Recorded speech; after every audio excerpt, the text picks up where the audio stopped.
Hi all. അപ്പോൾ ഇന്നത്തെ നമ്മുടെ വീഡിയോ സമുവാവയുടെ ഫസ്റ്റ് ഫ്ലൈറ്റിനെ കുറിച്ചാണ്. ഫസ്റ്റ് ഫ്ലൈറ്റ് എന്ന് പറയുമ്പോൾ നമുക്ക് കൊച്ചിയിൽ നിന്ന് ഭോപ്പാലിലേക്കാണ് പോകാനുണ്ടായിരുന്നത്. കൊച്ചിയിൽ നിന്ന് ഭോപ്പാലിലേക്ക് ഡയറക്റ്റ് ഫ്ലൈറ്റ് ഇല്ലാത്തതുകൊണ്ട് നമുക്ക് ഗോവയിൽ ഇറങ്ങി അവിടെ ലേ ഓവർ കഴിഞ്ഞിട്ട് പിന്നെയാണ് നമുക്ക് ഭോപ്പാൽക്ക് ഫ്ലൈറ്റ് കയറേണ്ടി വന്നത്. അപ്പോൾ ഒറ്റ സ്ട്രെച്ചിൽ തന്നെ ഏകദേശം 2 ടേക്ക് ഓഫുകളും 2 ലാൻഡിങ്ങും വരുന്നത് കൊണ്ട് നമ്മൾ ഈ ഇൻഫാൻസിനായിട്ട് യാത്ര ചെയ്യുമ്പോൾ എന്തൊക്കെ പ്രിക്കോഷൻസ് എടുക്കണം, ഏത് രീതിയിൽ ബേബിയെ ഹാൻഡിൽ ചെയ്യണം എന്നുള്ളതാണ് നമ്മൾ ഈ വീഡിയോയിൽ പറയുന്നത്.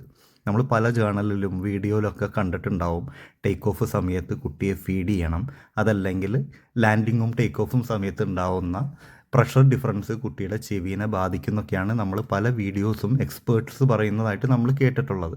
പക്ഷേ നമുക്കിവിടെ സംഭവിച്ച കാര്യം എന്താണെന്ന് വെച്ച് കഴിഞ്ഞാൽ, ക്യാബിനിൽ കയറിയോടുകൂടി ഉറങ്ങിയിരുന്ന കുട്ടി ആ ബഹളം കേട്ട് എണീക്കുകയും പിന്നീട് അവൾ ആക്റ്റീവായി ഇരിക്കുകയാണ് ചെയ്തത്. നമ്മൾ ബ്രസ്റ്റ് ഫീഡ് ചെയ്യാൻ ശ്രമിച്ചു, പക്ഷേ ഈ കുട്ടികൾ അവരുടെ ഇഷ്ടത്തിനനുസരിച്ച് ഇപ്പോൾ ഒരു ഡിമാൻഡ് ഫീഡിങ്ങിൻ്റെയൊക്കെ സമയം ആയതുകൊണ്ട് നമ്മൾ കൊടുക്കുന്ന സമയത്ത് അവൾ കുടിച്ചോളണം എന്നില്ല. ഇവളാണെങ്കിൽ ഒട്ടും കുടിക്കാൻ സമ്മതിച്ചില്ല. അപ്പോൾ നമ്മൾ ആകെ പേടിച്ചു, ഇനി എന്ത് ചെയ്യുന്നു. പക്ഷേ നമ്മൾ പാസിഫയർ എടുത്തിട്ടുണ്ടായിരുന്നു. ആ സമയത്ത് നമ്മൾ കൃത്യമായിട്ട് പാസിഫയർ വെച്ച് കൊടുത്തതുകൊണ്ട് ടേക്ക് ഓഫ് ഒന്നും അവൾ അറിഞ്ഞതേ ഇല്ല. പിന്നെ ടേക്ക് ഓഫ് കഴിഞ്ഞതും അവൾ നല്ല സ്മൂത്തായിട്ട് കിടന്നുറങ്ങി, ഒരു ടെൻഷനും നമുക്ക് തന്നില്ല അവൾ.